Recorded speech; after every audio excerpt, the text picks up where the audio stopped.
DCEU films used to gross between $700 million to $1 billion at the global box office. What went so horribly wrong that they needed to reboot the whole universe? DC was a better brand than Marvel till late 2010s. But today, its last 8 movies are flops. They didn't even give proper send-off to their main characters. In this video, let's deeply analyze the rise and fall of the DC extended universe. So let's get started.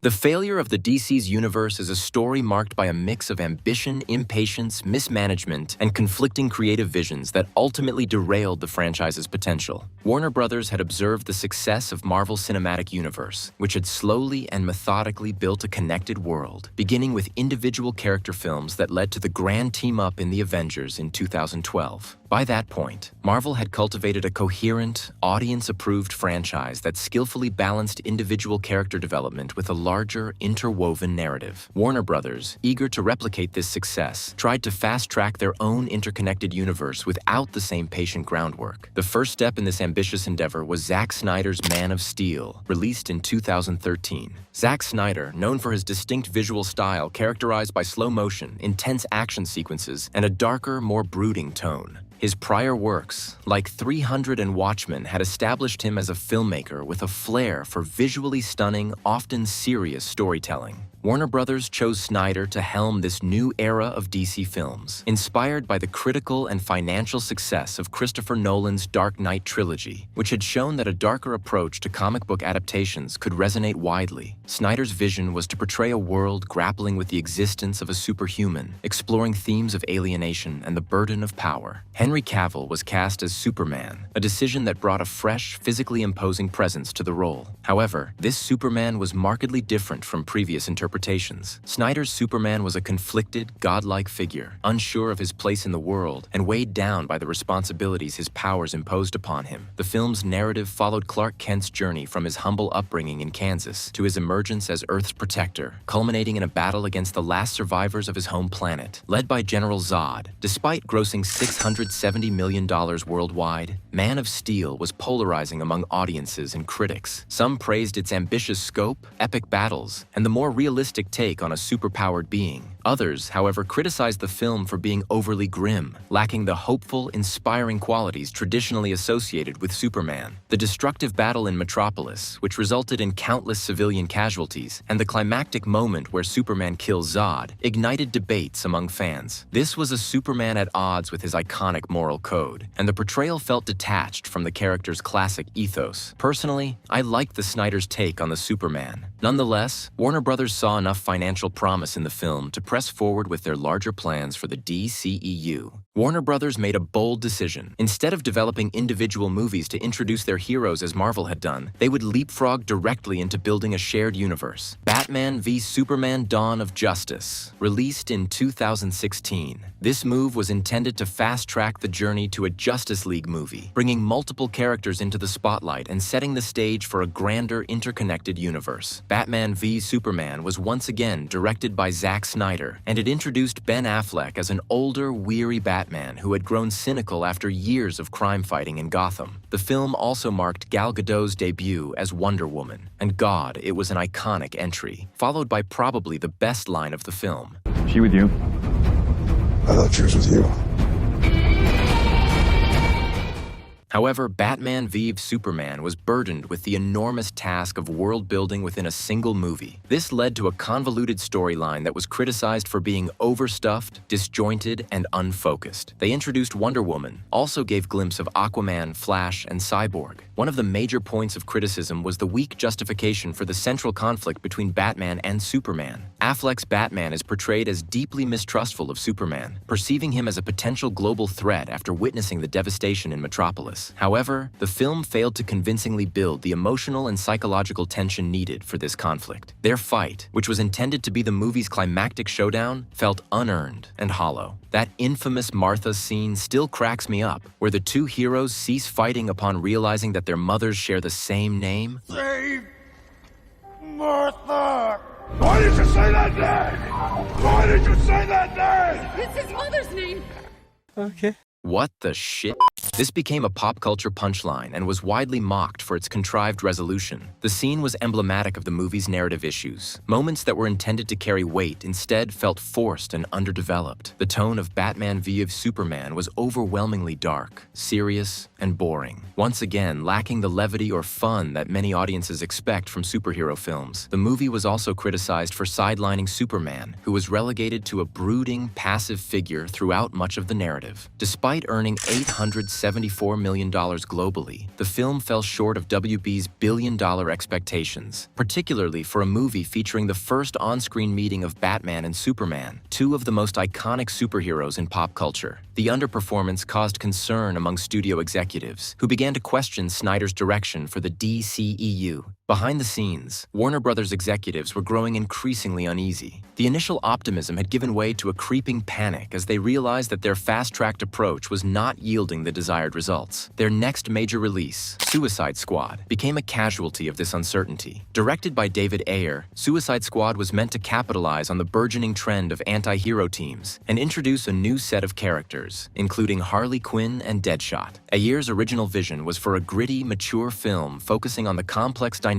of a group of villains forced into heroism. However, after the backlash to the dark tone of Batman v Superman, Warner Brothers decided to pivot. They ordered significant reshoots and hired a trailer editing company to recut the film, aiming to infuse it with a lighter, more humorous tone similar to Marvel's Guardians of the Galaxy. The result was a film that felt tonally inconsistent and disjointed, with obvious signs of studio interference. The narrative was chaotic, and character development was virtually non-existent, leading to a movie that many critics derided as incoherent and messy. Jared Leto's portrayal of the Joker was heavily marketed but ultimately amounted to a minor, underwhelming role. Despite mixed reviews, Suicide Squad grossed $749 million globally, but it further damaged the DC Extended Universe's reputation with audiences and critics alike, who saw it as yet another example of WB's inability to maintain a coherent vision. Amidst this growing chaos, a new hope arrived in 2017 with the release of Wonder Woman, directed by Patty Jenkins. This film was just good. For me, it's the best origin superhero film till date. Unlike the previous DC Universe entries, Wonder Woman struck a good balance between action, humor, romance. The plot, screenplay, acting were memorable, and that banger BGM and sound design just elevated film's standard even more. The film explored the origin of Diana Prince from her early life on the idyllic island of Themyscira to her emergence as a hero during World War I. Gal Gadot's performance as Wonder Woman was widely praised, and the film was celebrated for its positive, empowering tone, offering audiences a genuine hero's journey that felt refreshingly hopeful compared to the atmosphere of Snyder's films. Wonder Woman was not just a critical success, it was a cultural phenomenon. It grossed over $822 million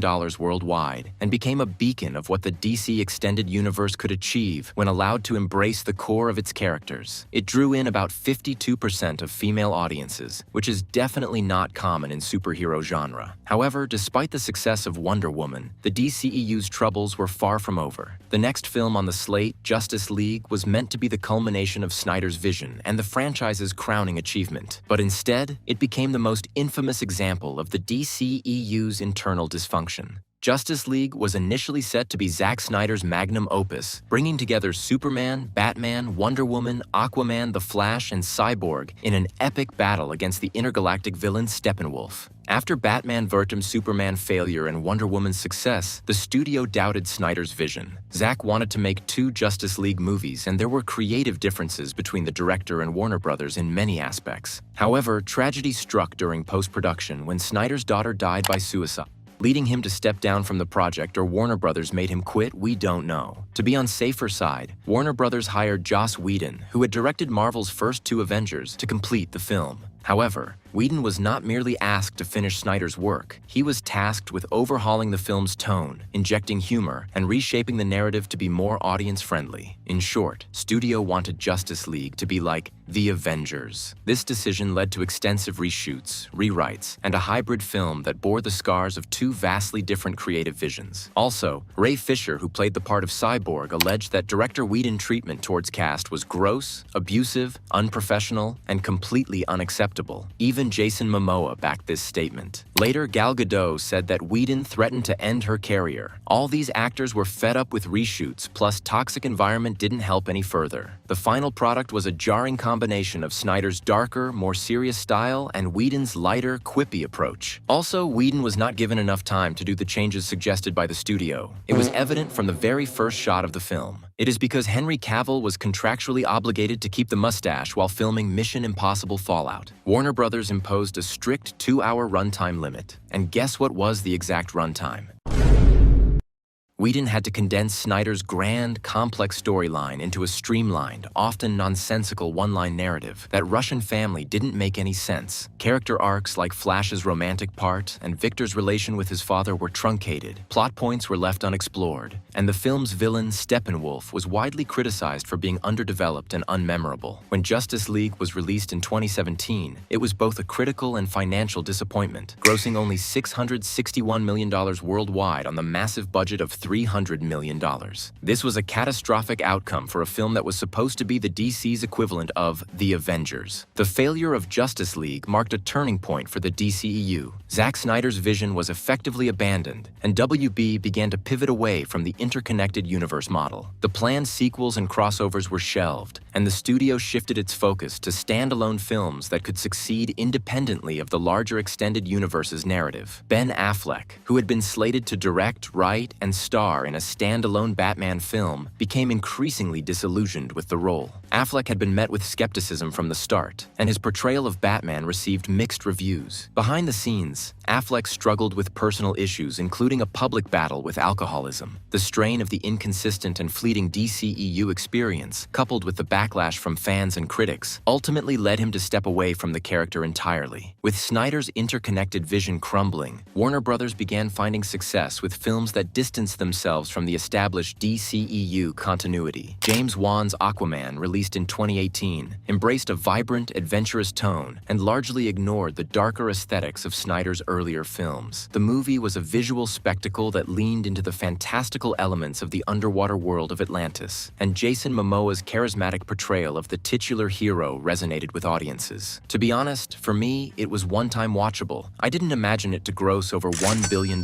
worldwide. It became the highest-grossing film in the DCEU, and proving that the franchise could thrive when given creative freedom outside of the confines of a shared universe. Similarly, Shazam, in 2019, directed by David F. Sandberg, took a decidedly different approach, embracing a lighthearted, comedic style that was more reminiscent of a family adventure than a traditional superhero film. Zachary Levi's portrayal of the childlike hero was charming and fun, and the movie's emphasis on heart and humor helped it stand out. While it didn't reach the financial heights of Aquaman, but still $365 million on the budget of $100 million is profitable. Shazam was well received and further demonstrated that audiences were willing to engage with DC films that felt distinct and self-contained, even though at the end of the movie, they tried to connect it with the DCEU by including Superman during lunch, but it was still considered a standalone movie as Henry Cavill's face was not shown. During this period, Warner Brothers also experimented with standalone, character-driven films that had no connection to the DCEU at all. One of these was Joker, directed by Todd Phillips, starring Joaquin Phoenix. Joker was a gritty, psychological character study that owed more to the films of Martin Scorsese than to traditional superhero narratives. The film was a huge success, grossing over $1 billion and winning multiple awards, including an Academy Award for Joaquin Phoenix's performance. Its success underscored WB's growing realization that standalone stories could not only coexist, but thrive outside the constraints of a shared universe. Also, The Batman, directed by Matt Reeves, starring Robert Pattinson, created huge waves in 2022 among fans. This movie was grounded, gritty, dark, and deep detective crime thriller. The direction, acting, cinematography, and score were top-notch. It made huge $772 million at the box office, with the budget of $200 million.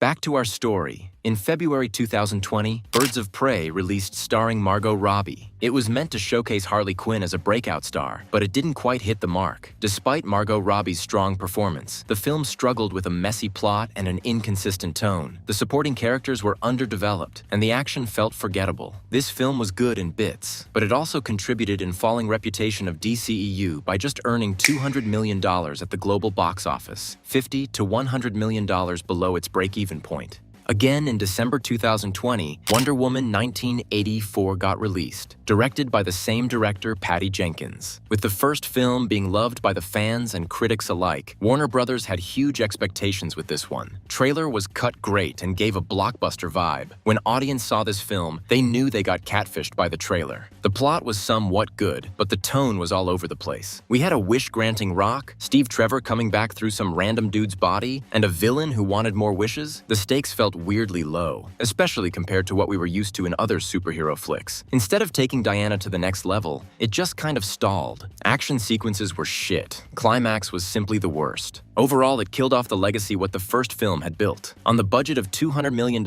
it made just $169 million and didn't achieve break-even point, as it was simultaneously released on HBO Max during pandemic. Despite these ups and downs, there was still a strong contingent of fans who clamored to see Zack Snyder's original vision for Justice League. The release of the Snyder Cut became a rallying cry on social media, with fans campaigning relentlessly for Snyder's unaltered version of the film. After years of lobbying, WB finally agreed, gave $70 million for post-production, and Zack Snyder's Justice League was released on HBO Max in 2021. This film had 4-hour cut restored Snyder's original footage, expanding on character backstories, plot lines, and the overarching mythology that had been stripped away in Whedon's version. While the Snyder Cut was well received by fans and provided a sense of closure, it did little to alter the universe's future trajectory. By this point, the damage had been done, and the franchise's potential as a cohesive shared universe had been irreparably compromised. Warner Brothers had learned a hard lesson. The impatience to replicate Marvel's success, combined with a lack of coherent leadership and constant studio interference, had undermined their universe from the start. Instead of nurturing individual character stories that could naturally lead to team-ups, they had rushed to the finish line, resulting in a series of misfires that alienated fans. The DC Extended Universe is the example of what happens when a franchise prioritizes speed over substance and spectacle over storytelling. Following the release of Zack Snyder's Justice League in 2021, WB faced the challenge of navigating a fractured and uncertain future for the DC Extended Universe. The fan demand that had led to the release of the Snyder Cut was both a victory for fan engagement and a reminder of the turmoil that had plagued the franchise. The positive reception of Snyder's vision did little to convince Warner Brothers to continue with his intended direction. Instead, the studio made a conscious decision to abandon the interconnected universe Snyder had set up and refocus on standalone stories and individual character arcs. This shift marked a new chapter for DC films, but the path forward remained complex and fraught with missteps.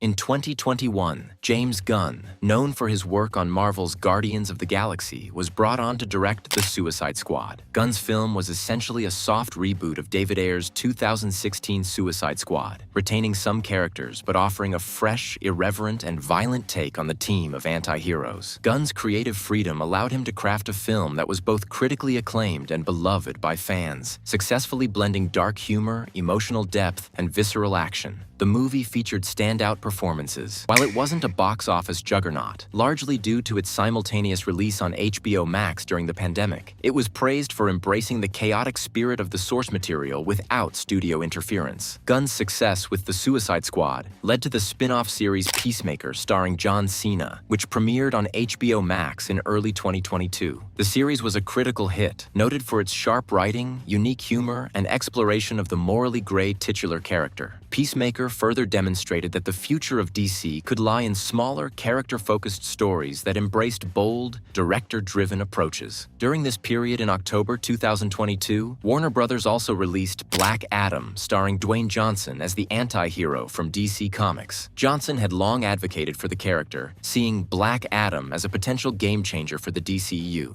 The film introduced the Justice Society of America, expanding the DCEU's roster of characters. The Rock was overconfident on the product, made high claims. However, despite Johnson's star power and the promise of shifting the hierarchy of the DC universe, Black Adam received mixed reviews. fell short of financial expectations, and the internet made a hell of a roast on Rock, being a superstar, justifying box office collection on Twitter and comparing the film with then Chris Evans' Captain America was whole lot of dumb. The film struggled to find a cohesive tone, oscillating between serious drama and lighthearted spectacle, which left audiences feeling disconnected. One of the most notable aspects of Black Adam was the post-credit scene featuring Henry Cavill's Superman, intended as a tease for future confrontations between the two superpowered titans. However, just as fans began to hope for a potential return of Cavill's Superman, Warner Brothers once again shifted course, as James Gunn proved his worth again and again with Marvel and DC. In late 2022, the studio announced that James Gunn and producer Peter Safran would take over the newly formed DC Studios, with a mandate to create a new, unified vision for the DC Universe, which I think was the best decision, because Cinematic Universe should be run by this amazing combination of studios' solid plan and support, plus directors' unique vision, not by some actor's intervention and claims. Marvel Studios did the same. Now look at the difference between MCU and DCEU. Gunn and Safran's appointment was a clear signal that Warner Brothers was ready to make sweeping changes to its superhero slate. In December 2022, Gunn announced plans for a complete reboot of the DC Universe, starting with a new Superman film titled Superman Legacy, set to release in 2025. The reboot would not feature Cavill, marking a definitive end to the Snyder-led DCEU and establishing a fresh start under Gunn's creative leadership. Throughout 2023 and into 2024, Gunn and Safran began to outline their vision for a reimagined DC universe, revealing plans for both films and series that would build a cohesive, interconnected world from the ground up. The DC Extended Universe's story wasn't yet over. Warner Brothers continued to face behind-the-scenes challenges as there were some movies under production, post-production that they had to release. Shazam! Fury of the Gods released in March 2023, which generally received mixed reactions and bombed at the box office. Then the highly anticipated film The Flash, starring Ezra Miller, got released. The Flash had been in development hell for years, with numerous directors attached and subsequently departing over creative differences. Originally conceived as a crucial installment to reset the DCEU, the film was intended to explore the concept of the multiverse, drawing inspiration from the popular Flashpoint storyline in the comics, which allowed for reboots and alternate versions of characters. However, the production was plagued by delays, and controversies surrounding Ezra Miller's off-screen behavior further complicated the film's release plans. In 2023, The Flash finally hit theaters, but it was overshadowed by Miller's legal troubles and erratic public behavior, which included arrests and allegations of misconduct. Despite these issues, WB proceeded with the release, seeing the film as a way to pivot the DCEU's narrative and potentially reboot the franchise's continuity. Michael Keaton's return as Batman was heavily marketed as a nostalgic draw aimed at longtime fans of the character. However, on the budget of $200 million, underperformed at the box office and received mixed reviews, with praise for its inventive action sequences and exploration of the multiverse, but criticism for its uneven tone, bad CGI and VFX in various scenes. Special mention, Miller's performance was really good. It gave a film backbone to some extent. Ultimately, the film did little to stabilize the DCEU's future and raised more questions about WB's direction. And then there was Blue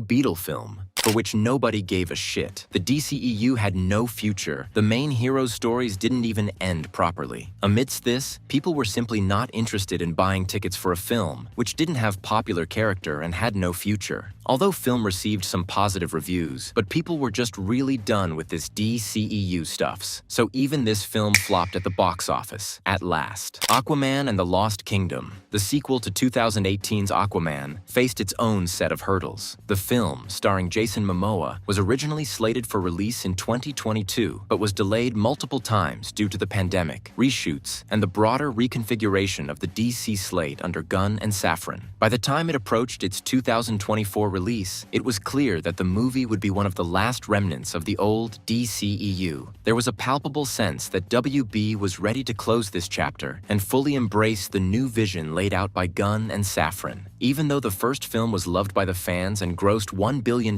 theaters globally, this film didn't even make half of its predecessor. In 2024, the DC Extended Universe, as originally conceived, was effectively winding down. With the studio's focus firmly set on rebuilding its superhero brand under new leadership, the lingering films from the previous era were seen as the final echoes of a troubled but ambitious experiment. The DCEU's legacy is one of creative conflict, corporate mismanagement, and missed opportunities. The failures of this universe gave lesson about a fundamental truth about superhero storytelling. A successful shared universe requires patience, clear vision, and a deep understanding of the characters that fans have loved for generations. Let's see what the new DCU has to offer us fans in the future. Also, why female superheroes films often fails. I have explained in this video, you can check it out. Thanks for watching.